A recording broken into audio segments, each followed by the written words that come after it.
À la une de l'édition de ce vendredi, Maître Juan Branco, l'avocat d'Ousmane Sonko, accuse le président Macky Sall de commettre un crime contre l'humanité. Une plainte accompagnée d'éléments probants de ces accusations sera déposée à la CPI. Une autre actualité dans ce journal du soir, le troisième mandat s'est-il confirmé hier lors du passage du président Macky Sall en France. Cette invitation aux militants pour un engagement de l'APR à l'horizon 2024 serait annonciatrice de probables tensions sur la candidature du président. Vous entendrez Mamadou Albersi.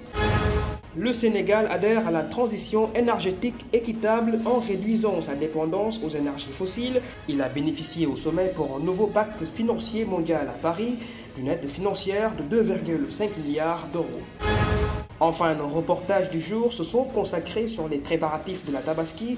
Dans cette édition, nous irons à la découverte de ces incontournables, l'oignon et la vaisselle, dans le marché avec nos reporters. C'était les grands titres de cette édition. Le développement, c'est dans un instant.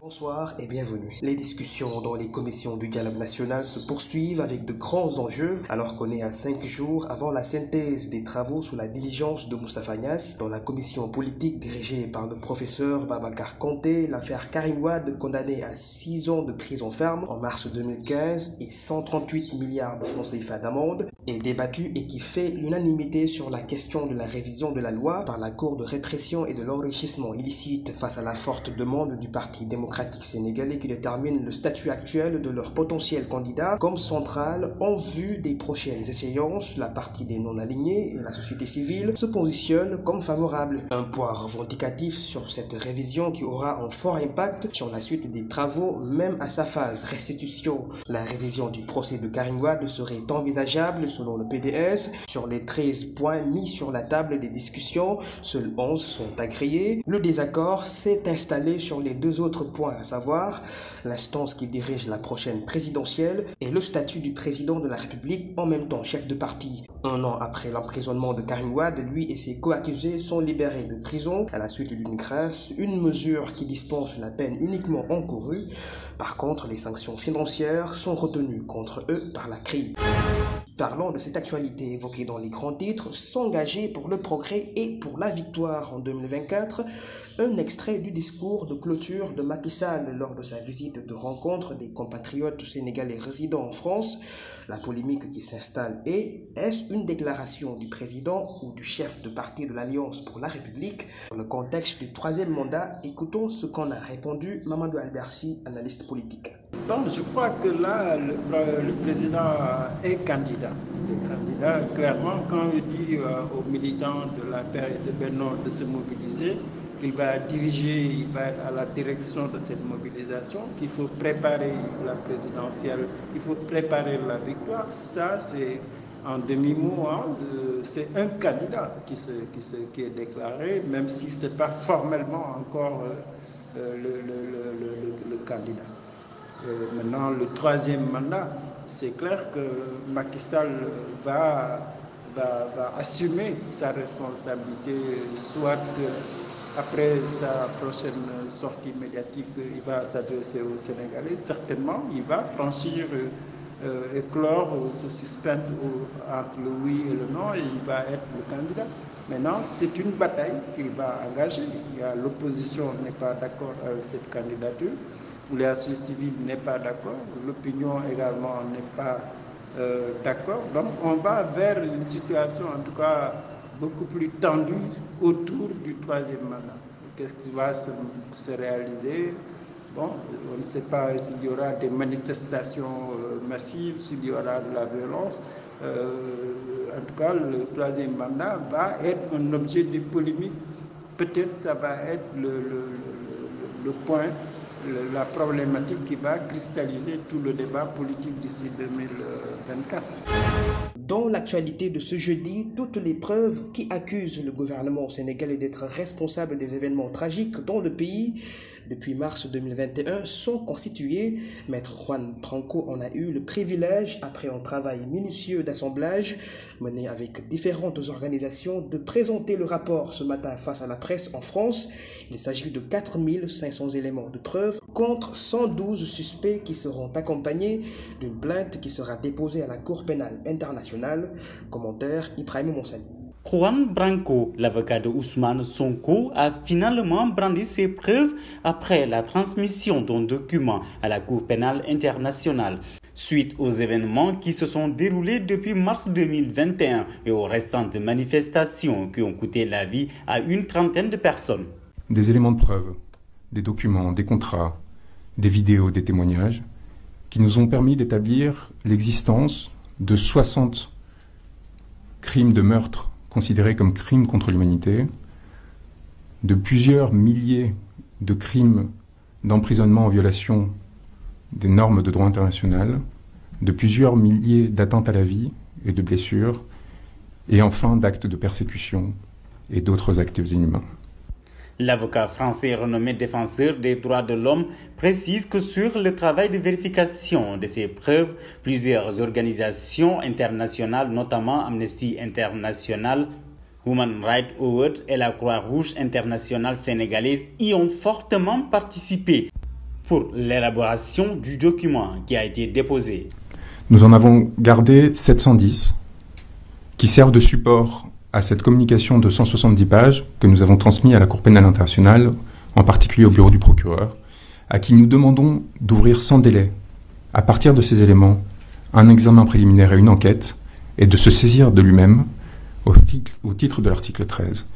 L'idée de la saisine de la CPI évoquée par l'opposition a été qualifiée comme de la fanfaronnade et de l'insuffisance des preuves pour le ministre des Forces armées lors de la dernière sortie du gouvernement. Maître Branco apporte des précisions.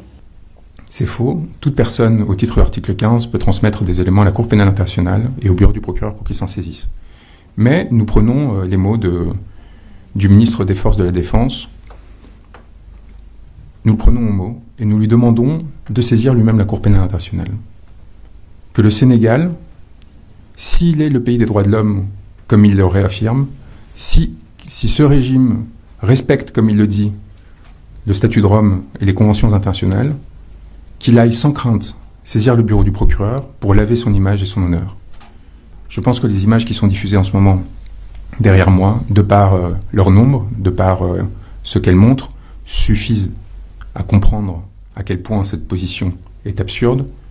Face à la presse ce matin, l'avocat du chef de file du parti PASTEF a tout de même rappelé que ces violences qui ont été commises lors des manifestations de mars 2021 et au début du mois de juin dernier ne resteront pas sans conséquences et que tous les noms cités sur cette affaire, un jour ou l'autre, répondront tous de leurs actes. Après la soumission d'un mémorandum de 38 pages par la coalition EU-Askanui pour dénoncer les violations des droits humains par la violence qu'aurait exercé le gouvernement sénégalais, le député et coordonnateur de FRAPP a émis une adresse directe au ministre. Ils vont devoir répondre à 6 de ces interrogations écrites sur un nombre de devoirs non acquittés au nom de l'épanouissement des ayants droit que Guy Marius Sagna considère comme des victimes d'injustice. Il a dénoncé en primitif les arriérés de salaire dus par l'État aux 3000 jeunes du programme Réunauni et à ceux affectés au ministère de l'Environnement, aux travailleurs de SNHLM ainsi que leurs parcelles. Sur ces arriérés, le parlementaire dit attendre des explications de la part du gouvernement. Les ministres sont interpellés sur la suspension des transports par voie maritime et des bus de la société Dakar Demdik, au grand désarroi des usagers de Ziguinchor à l'approche de la fête de Tabaski. L'actualité universitaire avec les récentes manifestations a été soulevée. Les députés estiment non approprié le système d'enseignement en ligne imposé selon lui par le conseil académique. Il juge que cette décision est en réponse au récent saccage destructeur noté récemment à l'UCAD. Les arrestations qu'ils ont occasionnées aussi de Bodjan, Lamine Dabo et de Daniel Dafagata sont selon lui arbitraires. Guy Marius Sagna souhaite aussi que les ministres concernés portent à l'attention de tous la date du décret d'application de l'article 29 de la loi d'orientation sociale. Celle-ci fixe un pourcentage destiné aux personnes vivant avec un handicap et titulaires de diplômes autorisant leur accès à la fonction publique.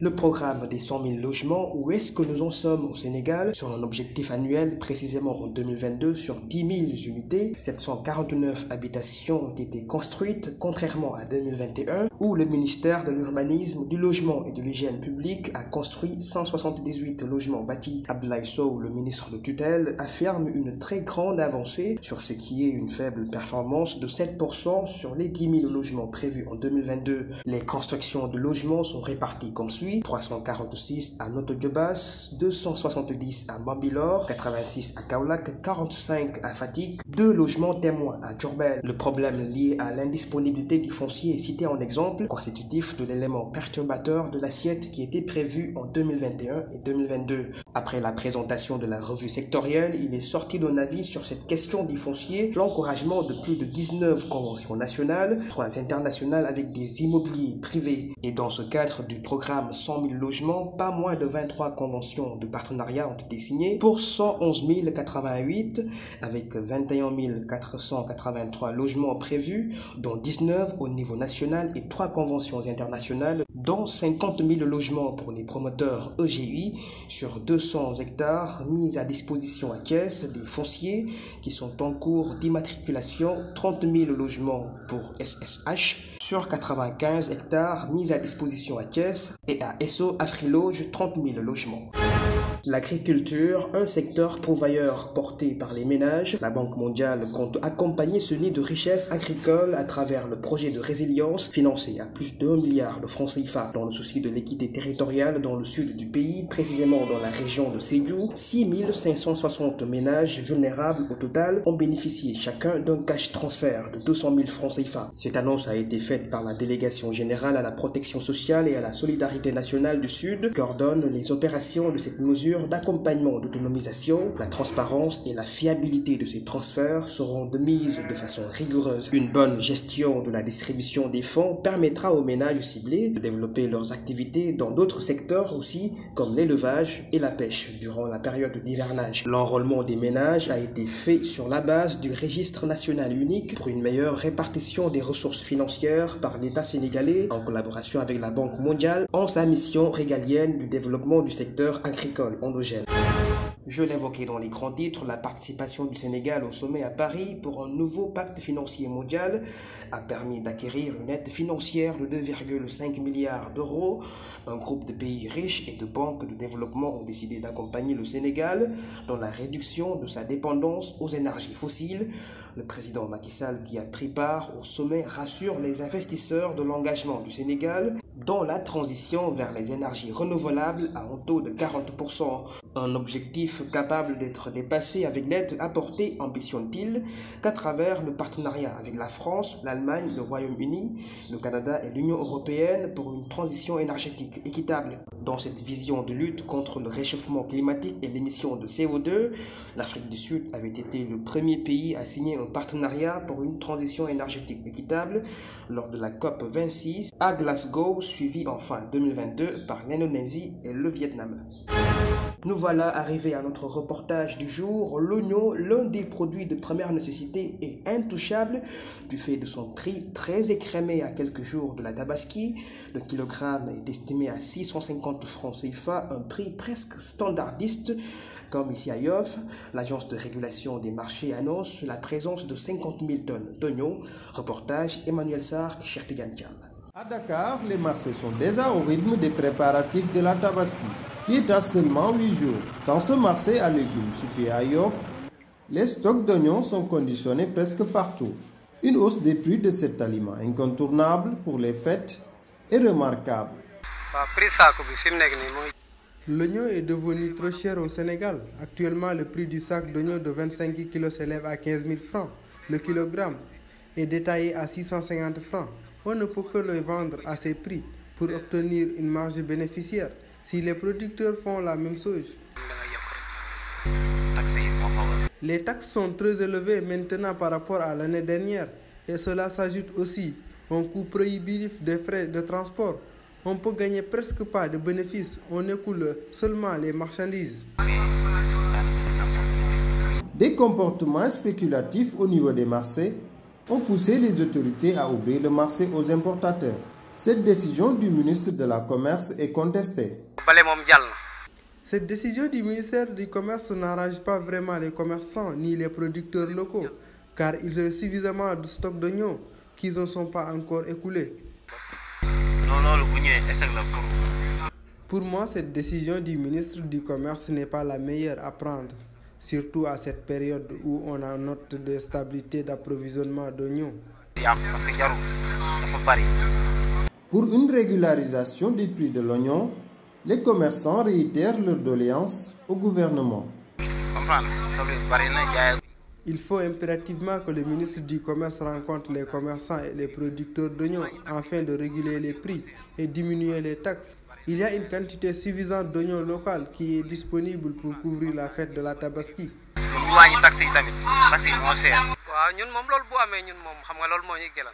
Un dialogue doit être entamé par les acteurs dans le but de réguler les prix d'oignons sur le marché, afin que tout le monde puisse bénéficier de cette denrée incontournable pour la fête de la Tabaski. Selon l'agence de régulation des marchés, l'ARM, un stock de plus de 50 000 tonnes est disponible pour couvrir les besoins de la Tabaski. Pour faciliter l'approvisionnement des consommateurs en oignons à prix réduit, le marché de la Tabaski est ouvert à Diamniadio sur la plateforme du marché d'intérêt national.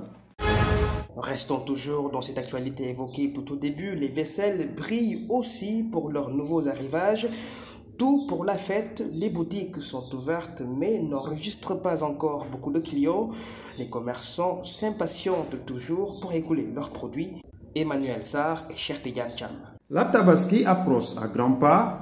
Qui dit Tabaski dit de jolies assiettes et couverts pour magnifier les repas copiés à la sénégalaise, attendus impatiemment. Ce magasin rempli, situé au marché de Yoff, n'attend que les clients. À l'approche de la Tabaski, les femmes viennent souvent se ravitailler sur les nouvelles vaisselles. Cette année, elles sont que quelques à venir. Nous écoulons difficilement jusque-là les produits que vous voyez et que nous les avons achetés très cher. Les tensions sociopolitiques accrues ont vraiment mis au ralenti nos activités. Pour présenter un succulent repas au jour de la Tabaski, les femmes, premières clientes, servent toujours la plus attrayante et la plus belle des vaisselles, comme l'affirme ce boutiquier. Concernant la fête de la Tabaski, les clients préfèrent d'acheter les verres à boisson, des assiettes, des plats, des couteaux ainsi que des fourneaux. À cette période, on gagnait beaucoup de bénéfices, mais tel n'est plus le cas vu la rareté des clients. Les tensions sociopolitiques qui ont récemment secoué le Sénégal ont impacté tous les secteurs d'activité, tel déplorait Abdou Niang qui s'en remet toujours pas. Pour que toutes nos activités redeviennent normales, il faudra que la paix et la stabilité règnent dans ce pays. Les récentes manifestations nous ont causé beaucoup de pertes. Selon la Commission nationale de concertation sur le croissant lunaire, le jeudi prochain marque la célébration de la Tabaski au Sénégal. Plus qu'une fête religieuse, elle est devenue l'emblème du Sénégal. Comme la Tabaski oblige, les femmes ont tendance à renouveler leur vaisselle. Dans les quartiers comme dans les marchés, les vendeurs exposent leurs produits au choix multiple des clients. Nous nous acheminons à présent jusqu'au sud du pays, 21e édition du Ziara annuel du Diamapakao. Les fidèles de Sédhiou et les localités périphériques répondent chaque année à l'appel du marabout et guide spirituel El Hadji Fodé Saliou Dramé. Ces 40 années de mission sont marquées par celles du service et du travail, principalement l'agriculture, dans laquelle sont appelés les disciples. Le pèlerinage prévu au mois de juillet sera effectué en signe de paix. Sherba Yaram Dramé, le fils du marabout, au micro de Mamdiaï. Donc le marabout, lui, El Hadji Fodé Saliou Dramé, est né ici à Diamapakao. Dieu l'a appelé pour aller à la culture du sang. Il a quitté Ndiama. Son premier village, c'était Djoudoubou. Il a fait quelques séjours à Djoudoubou. Il a quitté Djoudoubou pour Bissari, Souna Bissari. C'est là-bas où il a fait 2 ans à Souna Bissari. Et il a quitté Souna Bissari et il est allé à Simbandi Biras. Donc il a consacré tous ces 40 ans de 1967 que tous les érudits du Pakao sont réunis devant le siège de Dembokoli à Sédhiou pour lui pointer du doigt pour soi-disant qu'il mérite cette distinction. C'est le 11 septembre 1996 qu'il a tombé sur le 21e édition qu'on lui a encore renouvelé cette distinction. Cette présente ziara, ça va se passer dans le mois de juillet. A fait appel à toutes les Sénégalais, tout le monde entier, pour que la paix puisse se réunir dans ce monde-là. Surtout le Sénégal que nous y sommes. Vraiment, le Sénégal a une figure que les gens ne peuvent pas constater de ce genre de comportement. Donc le marabout a fait appel à toute la jeunesse puisse régner dans la paix et que la paix règne en voyant parmi les 600 et quelques talibés qui sont là aujourd'hui, c'est par l'agriculture qui les nourrit. Donc lui, chaque année, il prépare tôt l'hivernage. Cette année, on a vu les préparatifs, tout est OK. Donc on ne fait qu'attendre la pluie pour débuter nos activités. Pour développer le pays, il faut travailler. Et il a l'habitude de faire appel à tout le monde. Vous voyez, tous ces hectares qui exploitent ici à Oumourkoura, c'est l'agriculture. Il fait ça au fond. Et puis, il y a des variétés qu'on a l'habitude de planter ici à Oumourkoura. Vous avez le cas du maïs, du mil, de l'arachide et d'autres denrées. Restons toujours dans cette zone, les fils du village de Médina Dafé, un véritable lieu de transmission du savoir, veulent valoriser le patrimoine. Une des figures maraboutiques de cette localité, El Hadj Sourakate Dafé, a su accompagner l'initiation de l'islam au Sénégal. Les disciples sollicitent l'aide de l'État pour la construction de Dara afin de conserver l'héritage. Ibrahima Boudjan, président d'organisation de la Ziara 2023 Médina Dafé, avec Mamdjaï. Le prédécesseur, je voulais dire El Hadj Sourakate Dafé, qui a beaucoup fait au niveau de cet État du Sénégal. Et avant lui, il y a eu donc Landafé Souroua, le premier calife, qui a beaucoup fait avec l'État du Sénégal depuis Senghor. Lui, actuellement, si on doit compter les talibés, il dépasse les 300. Aujourd'hui, les familles maraboutiques du secteur, ils comptent aussi sur le califat de Médina Dafé. Donc imaginez qu'on arrive au niveau de Médina Dafé, on trouve les initiés actuels autour d'un feu, comme le faisaient nos ancêtres, vraiment au moment où l'État du Sénégal est en train de parler quand même de Dara moderne. Nous, on ne trouve pas de Dara moderne. Pourtant, ces talibés sont les premiers talibés du village de Médina Dafé, sont pratiquement des imams partout à travers le Sénégal. Donc imaginez que ces gens-là deviennent des imams jusqu'à créer des initiés. Aujourd'hui, ici, la cité où ils ont puisé cette connaissance-là reste toujours traditionnelle.